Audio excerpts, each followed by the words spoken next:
Welcome back to my series of videos on the Sonic Pi tutorial. In this one, Section 4, Randomization. Randomization. A great way to add some interest into your music is using some random numbers. Sonic Pi has some great functionality for adding randomness to your music. Hello there. Say hello.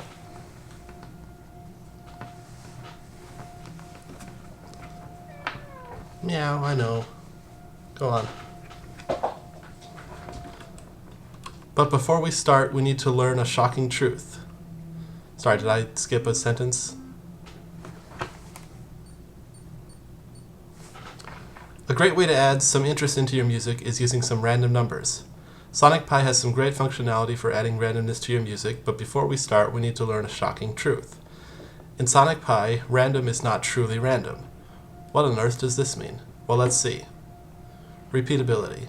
A really useful random function is Rrand, which will give you a random value between two numbers, a min and a max.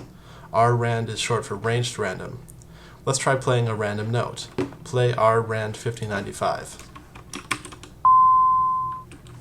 Oh, it played a random note. It played note 83.7527.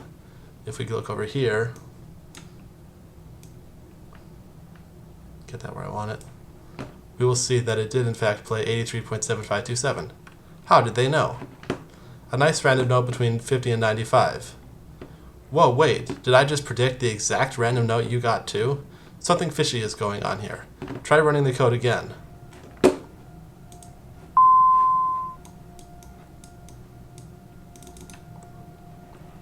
What? It shows 83.7527 again. That can't be random. The answer is that it is not truly random, it's pseudorandom. Sonic Pi will give you random-like numbers in a repeatable manner. This is very useful for ensuring that the music you create on your machine sounds identical on everybody else's machine, even if you use some randomness in your composition. Of course, in a given piece of music, if it randomly chose 83.7527 every time, then it wouldn't be very interesting. However, it doesn't. Try the following. Loop do play Rrand 50, 95, not amplitude, just return, sleep 0.5, end. We'll play that.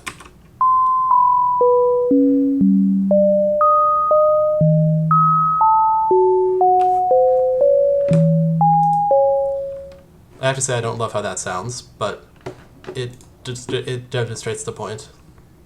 Yes, it finally sounds random. Within a given run, subsequent calls to random functions will return random values. However, the next run will produce exactly the same sequence of random values and sound exactly the same. It's as if Sonic Pi code went back in time to exactly the same point every time the run button was pressed. It's the Groundhog Day of music synthesis. Haunted bells. A lovely illustration of randomness in action is the haunted bells example, which loops the perk bell, or percussion bell, sample with a random rate and sleep time between bell sounds. So let's type this one out. Loop do sample perk bell, comma, rate, colon, Rrand 0.125, 1.5. And because the note was seeming a little loud before, I'm also going to set amplitude 0.6. Sleep Rrand 0.2, comma 2. And what did I do? Something's funny. Sleep. Something's still funny.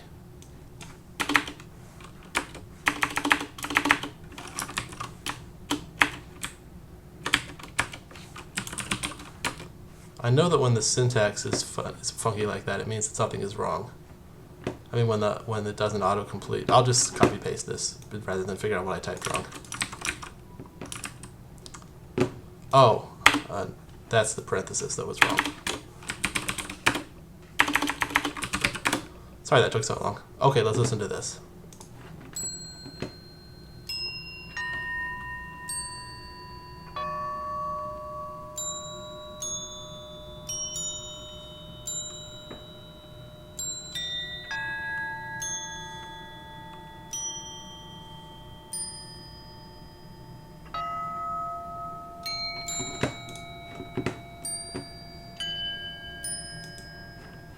Okay. I want to kind of want to play around with it some more, but let's leave it at there for now. Random cutoff. Another fun example of randomization is to modify the cutoff of the synth randomly. A great synth to try this out on is the TB303 emulator. Okay, use synth TB303 loop do play 50 release 0.1 comma cut off Rrand 60 120 sleep 0.125 and let's try that. Run. Unexpected flow literal expecting do workspace 04 play 50 release colon 0.1 run.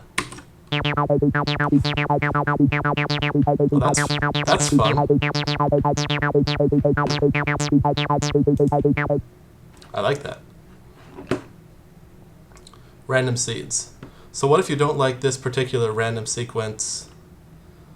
So what if you don't like this particular sequence of random numbers SonicPy provides? Well, it's totally possible to choose a different starting point via use random seed. The default seed happens to be 0, so choose a different seed for a different random experience. Consider the following. 5.times do play Rrand 50, 100 sleep 0.5 and every time you run this code you'll hear the same sequence of 5 notes. Let's prove that. 5 times. Run.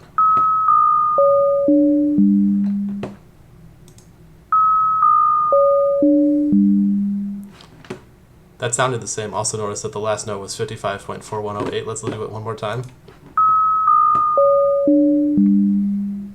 Yep, still sounds the same and still ends on 55.4108. To get a different sequence, simply change the seed. We'll try use random seed 40.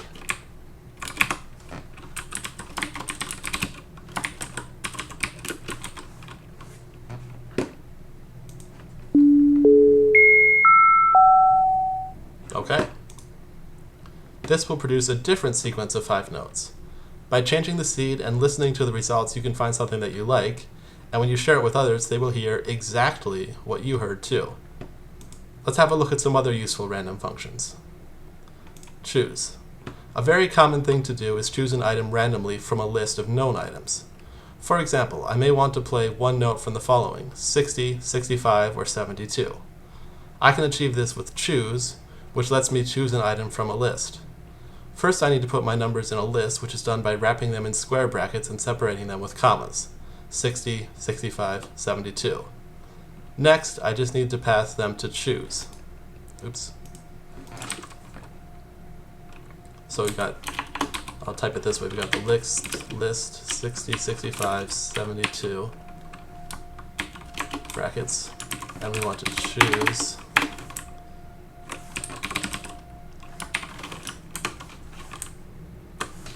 from those. Let's hear what that sounds like. Loop, do, play, choose. I'll just copy this in because I already typed it.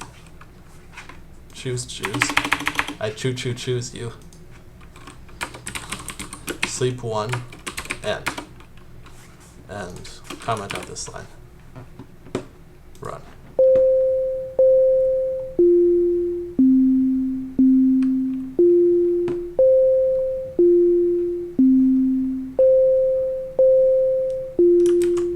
Okay. Rrand. We've already seen Rrand, but let's run over it again. It returns a random number between two values exclusively. That means it will never return either the top or bottom number, always something in between the two. The number will always mean a float, meaning it's not a whole number but a fraction of a number. Examples of floats returned by Rrand 2110. 87.50 blah blah blah, 86.05 blah blah blah, 61.77 blah blah blah. Rrand I. Occasionally you'll want a whole number, not a float. This is where Rrand I comes to the rescue. It works similarly to Rrand, except it may return the min and max values as potential random values, which means it works similarly to Rrand, except that it may return the min and max values as potential random values, which means it's inclusive rather than exclusive of the range. Examples of numbers returned by Rrand 20, 110 are 88, 86, 62. And if you're paying attention, you'll notice that it's just these numbers rounded up, rounded down, rounded up.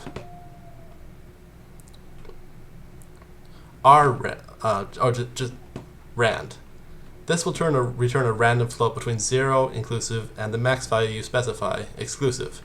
By default, it will return a value between 0 and 1. It's therefore useful for choosing amp values.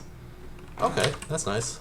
Loop do play 60 amp colon Rrand sleep 0.25 and run that.